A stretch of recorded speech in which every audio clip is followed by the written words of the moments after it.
রাজধানীর মতিঝিল এলাকা, যেখানে সকাল থেকে রাত পর্যন্ত ব্যস্ততা আর ছুটে চলার প্রতিযোগিতা। সেই ব্যস্ত নগরীর বুকেই মানুষের গন্তব্যে পৌঁছানোর বাহন এখনো নৌকা। কেউ যাচ্ছেন কর্মস্থলে, কেউ বা প্রয়োজনীয় কাজে। সড়কের ব্যস্ততা কিংবা পথের দূরত্ব এড়িয়ে নৌকায় পারাপার করছেন তারা। এক মিনিটও বসে থাকার অবকাশ নেই মাঝিদের। কালো পানির মাঝে বৈঠা বেয়ে এগিয়ে চলে নৌকা।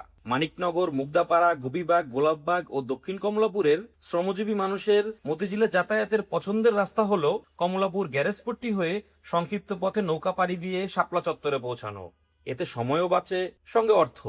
এই নৌকা পাড়ি দিতে মাত্র 5 টাকা, আর রিকশায় লাগে 40 থেকে 50 টাকা। অর্থ ব্যয় হয়, তারপরে বাসে গেলেও বেশি অর্থ। এখানে 5 টাকা দিয়ে আমরা নৌকা ভ্রমণ করে আনন্দ উপভোগ করে পার হয়ে এবং হেঁটে আমরা সুন্দরভাবে আমাদের লোকেশনে বাড়িতে যেতে পারি।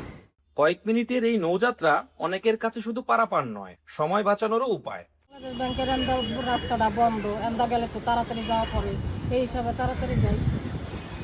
ভাড়াটাও কম লাগে, 5 টাকা দিয়ে যেতে পারি, বুঝেন না? এটা মোটামুটি বড় ছিল, হ্যাঁ, পরিবেশটা আরও ভালো ছিল, বাট দিন দিন পরিবেশটা আরও নোংরা হয়ে যাচ্ছে এবং এটা দেখুন অনেক সংকীর্ণ হয়ে যাচ্ছে। হ্যাঁ, এটা আসলে এটা প্রকৃতির একটা অংশ এবং প্রত্যেকটা এই এমন একটা প্লেসে এমন একটা মানে জলাশয় বা যেটা বলি না কেন, থাকাটা খুবই গুরুত্বপূর্ণ আমি মনে করি, ঠিক আছে। আর নৌকা পারাপারটা এমন সবথেকে বড় উপকার হচ্ছে সময়টা বাঁচে এবং আমাদের টাকাটা সেভ হয়।